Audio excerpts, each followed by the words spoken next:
What is Islam? Episode 5. The punishment for injustice and supporting the oppressors, is destruction a destiny or a law? When we look at Arab cities that have turned into piles of stone and ash, the heart tightens with a bitter question. Where is God in all of this? Are these disasters random divine anger, or are they the direct result of disabling strict social laws? God does not destroy societies through a personal or emotional decision, but through laws as precise as the laws of physics. This destruction is the inevitable result of the equation of injustice and leaning toward the oppressors, laws that favor no one, even if among the rubble there are righteous people who remain silent. The great surprise: the fire was prepared for the oppressors, not for the disbelievers. A traditional belief deeply rooted in our collective consciousness links the fire exclusively to doctrinal disbelief. But a reflective reading of the Quran dismantles this idea. The true criterion of divine accountability is action and tangible outcome, not the ideas that remain inside the mind. God holds people accountable for what becomes action, while ideas that never materialize carry no record. In Surah Al-Kahf, we find a shocking truth. Say, the truth is from your Lord. Whoever wills, let him commit iman, and whoever wills, let him commit kufr. Indeed, we have prepared a fire for the oppressors. Here, humans are granted freedom of iman or kufr, but the warning of the fire is tied to injustice, not belief. Your doctrines do not matter. What you must understand is that the fire is prepared for the oppressors, whether those oppressors are believers or disbelievers. This distinction does not matter at all. The philosophy of village versus city. Why do mono-societies collapse? To understand why destruction happens, we must understand the essential difference between village and city in the Quranic discourse, as explained by Dr. Muhammad Sharur. A village is not simply a small settlement. It is a mono-society that rejects the other, suppresses diversity, and confiscates freedoms. This closed structure is the fertile ground for injustice, which is why destruction in the Quran is always associated with villages. A city, on the other hand, is the pluralistic model that accepts difference, the social fortress that protects nations from collapse.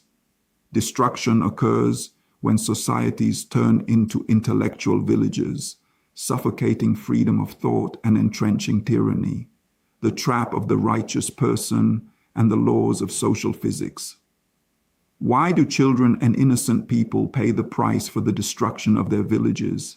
The answer lies in the difference between the righteous person and the reformer. The righteous person, a salih, is personally good but socially passive. He prays and fasts while injustice spreads around him. The reformer, al-muslih, is the active agent who confronts social corruption. God's laws do not differentiate between believer and sinner when catastrophe strikes. Whoever jumps from a window will die by the law of gravity, regardless of belief. Likewise, a society without reformers and dominated by injustice collapses entirely by the laws of social evolution. The Quran affirms this. Your Lord would not destroy the villages unjustly while their people are reformers. Collective survival depends on active reform, not isolated personal righteousness. Its fuel is people and stones. Is hellfire the destruction of modern cities? There is a revolutionary reading that views the fire in the Quran as a worldly reality we are witnessing now, not only an afterlife warning. In sectarian conflicts and civil wars, we see a living manifestation of a fire whose fuel is people and stones. The stones are the rubble of homes collapsing on their inhabitants, exactly what we see today in Syria and other conflict zones. The fire of the hereafter does not need stones to burn, but the fire of this world, ignited by injustice and tyranny, feeds on human bodies and the ruins of their cities.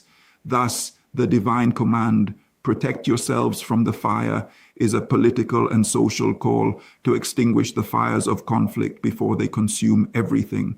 because this fire is a human-made responsibility, the democracy of expertise, dismantling the illusion of obey the ruler.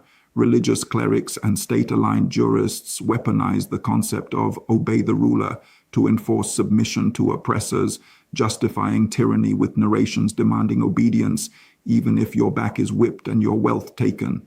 But the Quranic logic redefines those in authority as people of expertise. The engineer is an authority in his construction site. The doctor is an authority in his hospital. The farmer is an authority in his field. Tyranny begins with leaning toward the oppressors, justifying their actions, or remaining silent. This leaning is what strips the Ummah of victory. A society that glorifies tyrants and submits to clerical authority cannot prevail, no matter how much it prays, because leaning toward oppression is active participation in the crime. Conclusion: is it enough to be righteous in your home? The destruction around us is not an unavoidable destiny.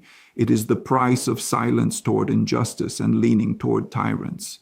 If injustice is the real fuel of the fire consuming our cities and our present, do you really believe that your prayer in the corner of your home will protect you from a collapsing roof?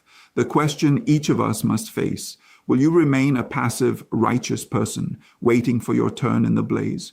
Or will you become an active reformer who helps build the pluralistic city that extinguishes the fires of tyranny? Follow me, Khalid Al-Sayed Hassan, on the Iman and Islam channel. Peace be upon you.